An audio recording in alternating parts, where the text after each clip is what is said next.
జీవం కావాలంటే యేసుని నమ్మాలి.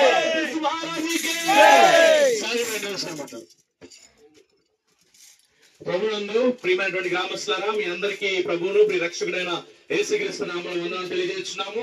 ఏమిటి జన సంద్రోహం అనుకోవచ్చు, మీరు ఎక్కడి నుండో ఇక్కడికి వచ్చి ఏమిటి అలా పాటలు పాడచ్చు, మమ్మల్ని వింతగా చూడొచ్చు. కానీ మేము పొందుకున్న రక్షణను, మేము పొందుకున్న నిత్య జీవమును మీకు పంచిద్దామని మేము ఎంతో సుదూర్ఘ ప్రాంతమైనా గాని మేము మీ దగ్గరికి వచ్చి ప్రభువులో అనుసాన్ని మీకు పంచిద్దామని.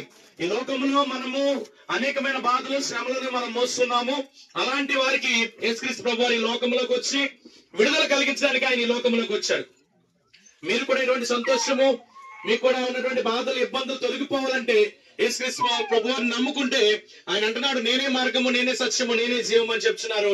ఆయన ద్వారా తప్ప మనల్ని ఎవరు ఈ యొక్క నరకం నుంచి తప్పించలేరు. కావున మనము యేసుక్రీస్తు ప్రభువుని నమ్ముకుందాము. ఒకవేళ మీకు ఎవరికైనా ప్రార్థన వసతులు కావాల్సిన ఎడల మా బృందం వచ్చి ఉన్నారు. మీ నిమిత్తం ప్రార్థించడానికి మేమందరము సిద్ధంగా ఉన్నాము. ప్రార్థిస్తాము మీ కొరకు. మీకు బాధలు గాని, శ్రమలు గాని, సమస్యలు ఏమున్నా మీ నిమిత్తము ప్రార్థిస్తాము. మీకు స్థానికంగా ఉన్న దైవజనులు కూడా ఉన్నారు. ఆయన కూడా సీమోన్ గారు మీకు ఇక్కడ దేవుని వాక్యాన్ని పరిచయం చేస్తున్నారు.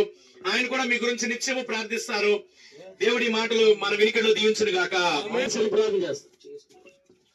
మహోన్నతుడ, మహాగణుడ మా ప్రభువా, నీకు వందనాలు, స్తుతులు, స్తోత్రములు చెల్లించుకుంటున్నామయ్యా.